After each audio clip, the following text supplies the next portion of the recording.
ነው ምርጫ አይሄዱም ወርደትና ምርጫ አብረው አይሄዱም አብያመይ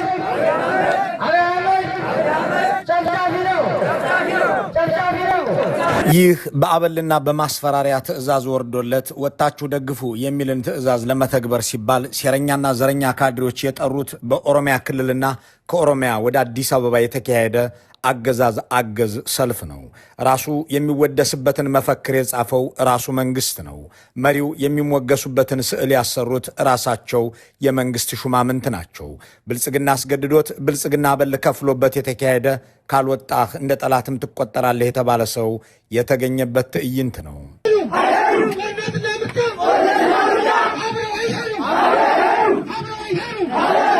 የኛው ደግሞ የነ አብይ አህመድን የነ ሽመልስ አብዲሳን የነ አገኘሁ ተሻገረን የነ አረጋ ከበደን አገዛዝ ስለመገላገል የተደረገ ደግሞም የአትግደሉን ተማጽኖ የቀረበበት ሰልፍ ነው።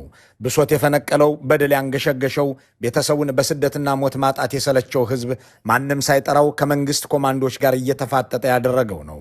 ቦታው ደግሞ በአማራ ክልል ውስጥ በርካታ ቦታዎች የአብይ አህመድን የንግስና ቀን ወጥተህ ተሰልፈህ አክብር ዘክር የተባለው የሸገር ሲቲ ነዋሪ ገና ከሳምንት በፊት ግዳጅ ሲሰጠው ከርሟል። አሽከርካሪዎችም መንጃ ፈቃዳቸውና የሰሌዳ ቁጥራቸው አንድ ቀን ሲቀረው ተወስዶ በሰልፍ ዕለት ህዝብ እንድታጓጉዙ ካልሆነ ግን ወዮላችሁ ተብለዋል። ይህንን የአብይን የንግስና ቀን የኦሮሚያ ክልል ነዋሪዎች ብቻ ለምን ተገደው እንዲወጡ ተደረገበት? አገዛዙ በሌሎች የአገሪቱ አካባቢዎች እንደተጠላ ቢታወቅም ቢያንስ በሚቆጣጠራቸው ከተሞች ይህንን ሳያደርገው እንዴት ቀረ የሚሉት ጥያቄዎች ምላሻቸው አወዛጋቢ አይደለም።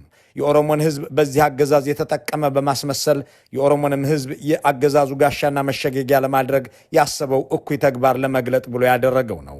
የኦሮሞ ህዝብ አይቶት የማያውቀውን እልቂት የፈጸሙበትን ኮሬ ነገኛ የሚል ገዳይ ስኳድ አደራጅተው እነ ሃጫሉ ሁንዴሳን እነ በቴ ኡርጌሳን የነጠቁትን ሰዎች በድሮን የጨፈጨፉትን ገዢዎች ማልዶ አደባባይ ወጥቶ ደገፋቸው ሲሉ ራሳቸውን ከመሸወድ ውጪ ትርጉም የለውም የሚል አስተያየት ሰጪ ቢኖር የአማራ ክልሉን መመልከት ይችላል። የአማራ ክልል ህዝብ የአብይ አህመድ አገዛዝ ወደ ስልጣን እንደመጣ ጎትጓች ሳያስፈልገው አበል ሳይከፈለው ራሱ ሰንደቅ ዓላማ ገዝቶ ራሱ መፈክር ጽፎ የእሳቸውን ጠቅላይ ሚኒስትርነት ለመደገፍ ለወራት ሲሰለፍ ነበር።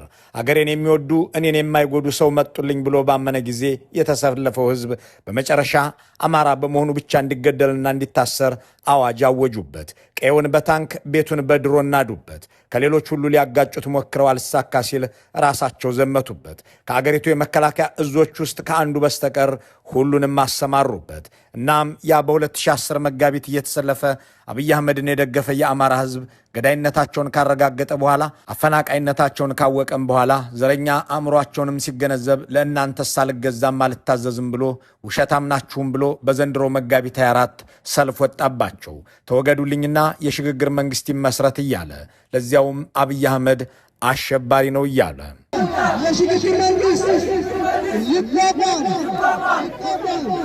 የሽግግር መንግስት ይቋቋምልን፣ የሽግግር መንግስት ይቋቋምልን። አብይ አህመድ ገዳይ ነው። አብይ አህመድ አሸባሪ ነው። የብልጽግና አገዛዝ በጠመንጃም በሰላማዊ ሰልፍም የሚፋለመው የአማራ ህዝብ ይገደል ዘንድ የተላከበት ጦር ሁሉም ዛሬም ከፊሉ ለእስራት፣ ከፊሉን ለእርዛት፣ ከፊሉ ለመፈናቀል፣ ከፊሉን ለመጎሳቆል ዳርጎታል። አንድ ለማሰብ ፋታ ያለው መንግስትና ጠቅላይ ሚኒስትር አብዝቶ ማሰላሰል የሚገባው ጉዳይ ያ ይወደኝ የነበረ ህዝብ፣ ያ ብሔሬንም ሃይማኖቴንም ከግምት ውስጥ ሳያስገባ ተሰልፎ የደገፈኝ ህዝብ ምን በበድለው ጠላኝ፣ ምንስ ባደርገው እንዲህ ተከፋብኝ የሚለውን ነበር። እንዳም ሆኖ የስልጣናቸውን ምንጭ ጦርነትና እልቂት ያደረጉት አብይ አህመዶች ህዝባዊ ቁጣዎችን እንደ መዝናኛ ሙዚቃ የሚቆጥሩ እንጂ የሚጎረብጣቸው አይደሉም። የአገሬ ሰው ምን በበድለው እንዲህ በበዓለ ሲመቴ ሳይቀር ለተቃውሞ ወጣብኝ፣ በግንቦት 20 ለተቃውሞ የወጣ ህዝብ፣ ለመስከረም 2 ሰልፍ የወጣ ህዝብ፣ ጥቅምት 23 አገዛዝ ያብቃ የሽግግር መንግስት ይመስረት ያለ ዜጋ ታይቶባት በማይታወቅ ኢትዮጵያ ውስጥ በመጋቢት 24 ሲሆን ለምን ሆነ?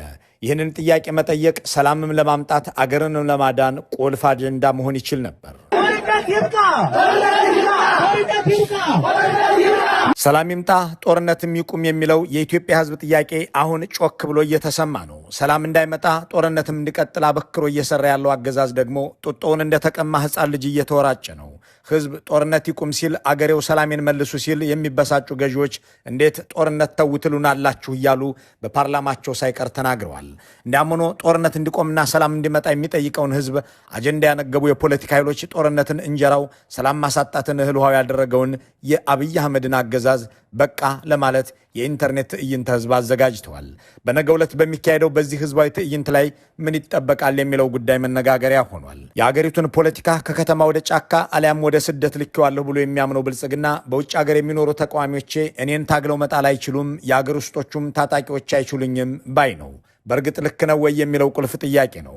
በዲያስፖራ ዓለም ያለው ኃይል መንግስትን ማስወገድ እንደሚችል የሚያስረዳ የዓለም ተሞክሮ አለ ወይ? ከዚህ አንጻር የብልጽግና አገዛዝን በተደራጀ አኳኋን ለመቃወም የተሰባሰቡ 9 ድርጅቶች ሰሞኑን ህብረት መፍጠራቸው አይዘነጋም። እነዚህ ኃይሎች በትክክል እርስ በርስ የሚተባበሩ ናቸው ወይ? በ10 ቢሊዮን ዶላር እዋጋለሁ የሚሉትን አብይ አህመድን፣ 1 ሚሊዮን ወታደር ማሰለፍ እችላለሁ የሚሉትን እሳቸውን ጦርነት ተው ማለት እንጀራን መቀማት አይሆንም ወይ? እነዚህን ጥያቄዎች ለማብራራት የሰልፉን አሰናጆች አነጋግረናቸዋል። የነገውን ትዕይንተ ህዝብ በማስመልከት አስቀድመው ብሶታቸውን ከገለጹ ሰዎች መካከል የፖለቲካ ጃንደረባው የትናንቱ የሃይማኖት ሰባኪ የአሁኑ የአብይ አህመድ የጥላቻ ንግግሮችና የተረቶች አማካሪ ዳንኤል ክብረት ናቸው የሚሉ አስተያየት ሰጪዎች የጻፉትን ዋቢ ያደርጋሉ።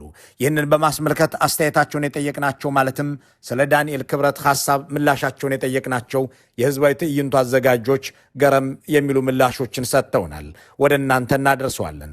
በቅድሚያ ግን አብይ አህመድና ምስለኔዎቻቸው እንደሚሉት የዲያስፖራ እንቅስቃሴ ለውጥ ያመጣም ወይ የሚለውን እንመልከተው። አጭሩ ምላሽ በደንብ ያመጣል የሚል ነው። ለዚህም መንግስት ንደው መንግስት ያቆሙ፣ ሐሳብ ፈጥረው አምባገነናዊ ገዢዎችን ያንኮታኮቱ፣ ገንዘብና ዕውቀት አስተባብረው መንግስትን የፈነቃቀሉ ለዚያውም በዚያ የማንዋል ዘመን ብዙ ናቸው። የቀዳሚውን ትዕይንተ ህዝብ ካዘጋጁት ሰዎች መካከል አንዱ የሆኑትና በታሪካዊና ፖለቲካዊ ጉዳዮች ምርምሮችን የሚያስነብቡት ፕሮፌሰር ሕዝቅኤል ገቢሳም የዲያስፖራ ትግሎች አገዛዞችን እንዴት እንደመነጋገሉ ሲያብራሩ ከሌኒን እስከ ሆቺሚኒ ከኤኤንሲ እስከ ማህተመ ጋንዲ ይዘረዝራሉ። ስንት ከየክፍለ ዓለሙ ልጠቅስልህ እችላለሁ። ምሳሌ ሐሳባቸውን በማዳበር በጽሁፍ በመደራጀት ድርጅቶችን በመፍጠር ከውጭ ሀገር ሆነው መንግስትን የለወጡ ቁጥር የለውም። እንዲያውም ትልልቅ ለውጥ ያመጡ ሰዎች ብለህ ከጠራ ድርጅቶች ብለህ ከጠራ ከውጭ ነው የኖሩት። ማህተመ ጋንዲ፣ ቭላዲሚር ኢሊች ሌኒን እንግዲህ እንደ ሰው እንደ ግለሰብ ለመናገር ነው ድርጅት አላቸው። ሰን ያትሰን በቻይና፣ ሆቺሚን፣ ሳይመን ቦሊቫር፣ ዋን ፔሮን ስንቱን ልቁጠርልህ። ኔልሰን ማንዴላ ለንደን እና ሉሳካ ላይ ነበረ።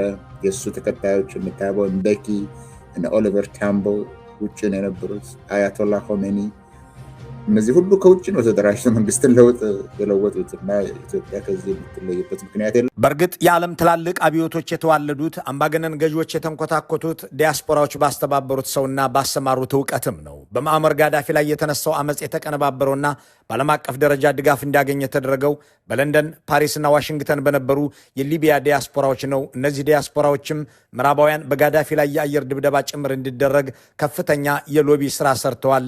በመጨረሻም ጋዳፊ ተወግዶ በስደት የነበሩ ግለሰቦች ገብተው አገሪቱን ተረክበዋል የሚለውን ምሳሌ ውጤቱ አገር አፍርሷልና እንተወው።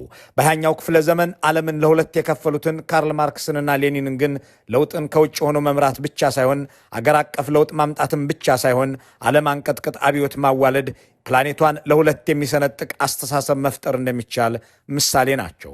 ካርል ማርክስ አብዛኛውን የፖለቲካ ስራውን የሰራው በስደት ለንደን ሆኖ ነው። እዚያ ሆኖ ኋላ ላይ እነ ሌኒን የዓለም ወዛደሮች ይተባበሩ ያሉበትን ዳስ ካፒታልን የጻፈው በአገሩ ጀርመን መጻፍና ማሰብ ያልቻለውን በስደት ሆኖ በማሰላሰል የዓለምን ፖለቲካ የቀየረ ርዕዮተ ዓለም ቀርጾ ወደ አገሩ ጀርመንና ወደ ቀሪው ዓለም ልኮታል፣ አሰራጭቶታል። በኋላም በብዙ አገራት መንግስታት ይንኮታኮቱ ዘንድ ግብአት እንዲሆን አድርጓል። ቭላዲሚር ሌኒን የዲያስፖራ ትግል እንዴት ወደ መንግስት መገልበጥ እንደሚቀየር ትልቅ ማሳያ የሆነ ታሪካዊ ሰው ነው። ለዓመታት በስዊዘርላንድ፣ ኦስትሪያና ፈረንሳይ በስደት ሲቆይ ጊዜውን ለስኬታማ ተግባር አውሎታል። ኢስኪራ የተባለች ጋዜጣ እያዘጋጀ በምስጢር ወደ ሩሲያ እየገባች የሰራተኛውን ክፍል እንድትቀሰቅስ አድርጓል። ህዝቡን በጋዜጣ ጽፎ ካነቃውና ካነቃቃው በኋላ እንደ አውሮፓውያን አቆጣጠር በ1917 በጀርመን በኩል በባቡር ወደ ሩሲያ ተመልሶ በጥቂት ወራት ውስጥ የጥቅምት አብዮትን በመምራት ማንም አይነቀንቀኝም የሚለውን የዛሩ ስርወ መንግስት ገለባበጠው። ይህም ለዲያስፖራ መሪዎች እንደ ትልቅ ብሉፕሪንት ሆኖ ኖሯል።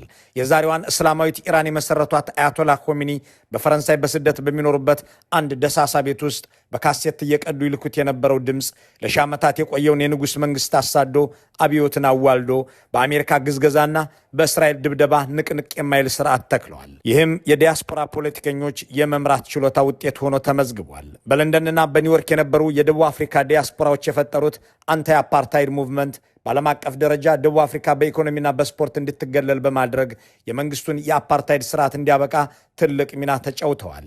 እነ ማንዴላ ከእስር ተፈተው ኤንሲ ለስልጣን ይበቃ ዘንድ ደቡብ አፍሪካ ሀገራቸው ከእንግሊዝ አገዛዝ ትላቀቅም ዘንድ ወገቡን አስሮ የሰራው ዲያስፖራ ደቡብ አፍሪካዊ ድል ቀንቶታል።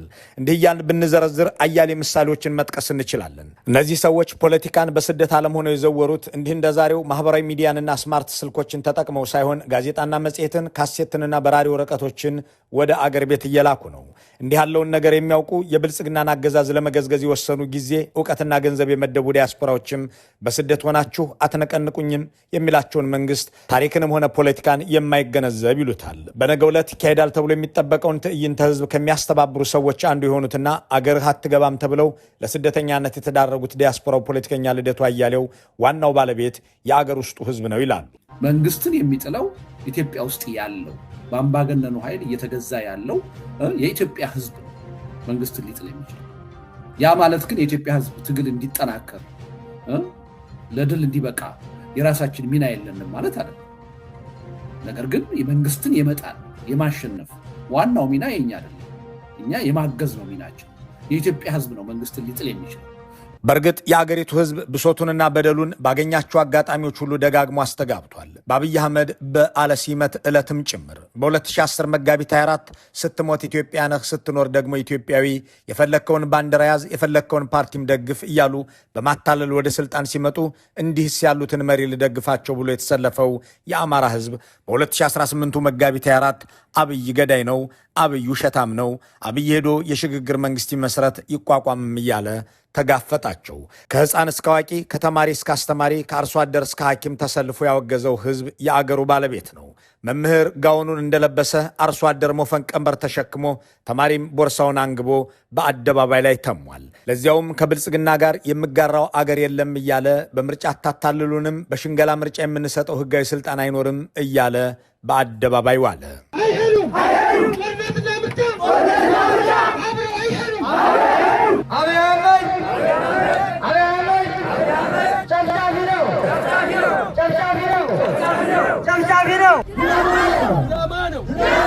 This is not an election. It is a joke.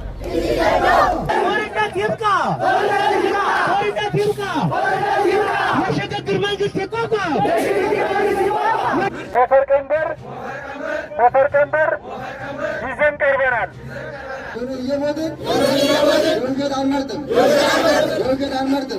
ይህ በመሬት ላይ ባለው አደባባይ የተጀመረውና በመጪው ቅዳሜም በኢንተርኔት አደባባይ ይደገማል ተብሎ የሚጠበቀው ትዕይንተ ህዝብ የአብይ አህመድን ፌዘኛ የምርጫ ድግስ መቃወም የሚለው አንዱ ነው። ከምርጫ በፊት ሽግግር ይኖር የሚለውንም መፈክር አዘጋጆቹ ሲያስተጋቡት ተስተውለዋል። በአንድ የፖለቲካ ማህበረሰብ ውስጥ እንዲህ የተንቀለቀለ የህዝብ ቁጣና ብሶት ሲኖር ኦብጀክቲቭ ኤለመንት ወይም ለለውጥ ምክንያት የሆነ ሰበብ ተሟልቷል ተብሎ እንደሚታሰብ የፖለቲካ ሳይንስ ይናገራል። ይህንን ኦብጀክቲቭ ኤለመንት የሚመራው የፖለቲካ ልሂቅ ወይም ስብስብ ደግሞ ሰብጀክቲቭ ኤለመንት ይባላል። በአሁኗ ኢትዮጵያ ውስጥ የፖለቲካ ጥያቄዎች ሳይሆኑ የህልውና ጥያቄዎች አፍጥጠው ወጥተው እንደ አሸንም ፈልተው ህዝብ በመሞትና በመሰንበት መሃል ላይ ይገኛል። ይህንን ኦብጀክቲቭ ኤለመንት የሚመራ የተደራጀ የአገሩንም ችግር በቅጡ የተገነዘበ አርቆ አሳቢ ልሂቅ ወይም ሰብጀክቲቭ ኤለመንት እንዳይኖር አብይ አህመድ ገንዘብና ሰው መድቦ በታትኖታል የሚለውን ብዙዎች ይስማሙበታል። ይሁን እንጂ ይህንን ሁኔታ ዝም ብለን አናይም። አገር በእኛ ዘመን ስትፈርስ አንተባበርም ያሉ በውጭ ሀገርም የሚኖሩ በ9 ድርጅቶች ውስጥ የተሰባሰቡ ፖለቲከኞች ወደ አንድ መድረክ መጥተው የጋራ ህብረት መፍጠራቸውን ሰሞኑን አውጀዋል። በነገው ዕለት የሚካሄደው ትዕይንተ ህዝብ ደግሞ ኢትዮጵያ ውስጥ ቸግሯል የሚባለውን ሰብጀክቲቭ ኤለመንት ለመሙላት ለሚነሳሱ ኃይሎች ድጋፍ የሚያደርግ ይሆናል ተብሎለታል። ዞሮ ዞሮ ህዝብ ነው ለውጥን ሊያመጣ የሚችለው። ህዝብ መሳተፍ አለበት። የህዝብ እንቅስቃሴ ያስፈልጋል። ይሄ መሆን አለበት። አሁን ሀገሪቷ ልትኖርና ላትኖር የህልውና ጥያቄ ላይ ያለችበት ሰዓት ላይ ህዝብ የራሱን እድል በራሱ ለመወሰን እንዲችል መንቀሳቀስ አለበት። ይህንን ስል በፖለቲካ ንግግር ብቻ ሳይሆን ወደፊት እድሉን ብልጽግና ብቻ አይደለም የሚወስንለት፣ ህዝብ ለራሱ ለመወሰን መንቀሳቀስ እንዳለበት በመረዳት ነው ለህዝቡ ለራሱ ለማስታወስ ለማበረታታት ያሰብነው። ዓለም አቀፉ ህብረተሰብ ተወደደም ተጠላም ይህን አገዛዝ እየደገፈ ነው ያለው። እንዳይሞትም እንዳይድንም እንደ ግሉኮስ እርዳታ ብድር እየሰጠ ሊያሰነብተው ይፈልጋል። ምክንያቱም አማራጭ የሆኑ ኃይሎች የሉም። ይሄ መንግስት ከወደቀ አካባቢው ትርምስ ውስጥ ይገባል የሚል ፍርሃት አለ። ስለዚህ አንዱ ይሄ አመለካከት በውጭ ኃይሎች የኖረው በተቃዋሚው ጎራ ጠንካራ ለመሆን አለመተባበር። ስለዚህ አሁን ተባብረን ስንቆም ይሄ ትብብራችን ደግሞ ከፍተኛ የሆነ ህዝባዊ ተቀባይነት እያገኘ እንደሆነ አገር ውስጥም ህዝቡ በከፍተኛ መጠን መንግስትን እየተቃወመ መሆኑን በዚህ በቀዳሚው ትዕይንተ ህዝብ እንዲያዩ ማድረግ እንችላለን የሚል እምነት አለ። በዚያ ቴክኖሎጂ ባልተስፋፋበት ማህበራዊ ሚዲያም ባልነበረበት ዘመን እነ ሌኒን የደረጀ ስርወ መንግስትን ካንኮታኮቱ እና አያቶላህ ኾሜኒ ንጉሳዊ ስርዓትን ከጣሉ ኤንሲዎች በአዳራሽ ስብሰባዎችና በሰላማዊ ሰልፎች ያንን ጨቋኝ አገዛዝ ካሳደዱ የኢትዮጵያ ጉዳይ ግድ የሚላቸው ኢትዮጵያውያን አንድ ከመግደል ውጭ ተልዕኮ ያለው የማይመስልን አገዛዝ ከሁሉም ጋር የሚናከስንና ሁሉንም የሚነክስን ጠላት በፀጉሩ ቁጥር ያበዛን በአንድ ሰው አምሳል የተሰባሰበን ኃይል ለመገላገል ምን ያቅታቸዋል የሚለውን ሀሳብ የሚያነሱ ሰዎች የዓለም ተሞክሮ ያለውን አስፈላጊነት ያስቀምጣሉ። አሜሪካዊው አንትሮፖሎጂስት ስቲቨን ቨርቶቪክ ዘ ፖለቲካል ኢምፖርታንስ ኦፍ ዲያስፖራስ በሚል ርዕስ ባሳተመው መጣጥፍ ዛሬ ቴክኖሎጂ ዲያስፖራዎችን እንደ ፖለቲካዊ ንቅናቄ ሲነሱ ድንበር የተሻገሩ እንዳይመስላቸው አድርጓቸዋል ይልና በተለይም ርካሽ የአየር በረራና ስልክ፣ ኢንተርኔትና የሳተላይት ቴሌቪዥን ግንኙነትን ተመጣጣኝ አድርገውታል ይላል። በእርግጥም ከዲያስፖራ ጋር የተያዙ ድረገጾች መበራከት የጋራ ፍላጎቶችንና ማንነትን የበለጠ ለማስተባበርም ያግዛል ሲልም ይጨምራል። እንዲህ ያለው አጋጣሚ ጠቃሚ መሆኑን የተገነዘቡ ዲያስፖራ ኢትዮጵያውያን ሚሊዮኖችን ለማንቀሳቀስ ለመቀስቀስና ለማበረታታት ያገለግላል ብለው እንደሚያስቡ አዘጋጆቹ ተናግረዋል። በኢንተርኔት የሚጀመረው እንቅስቃሴም ወደ አደባባይ እንደሚወርድ ለኢትዮ ፎረም አብራርተዋል።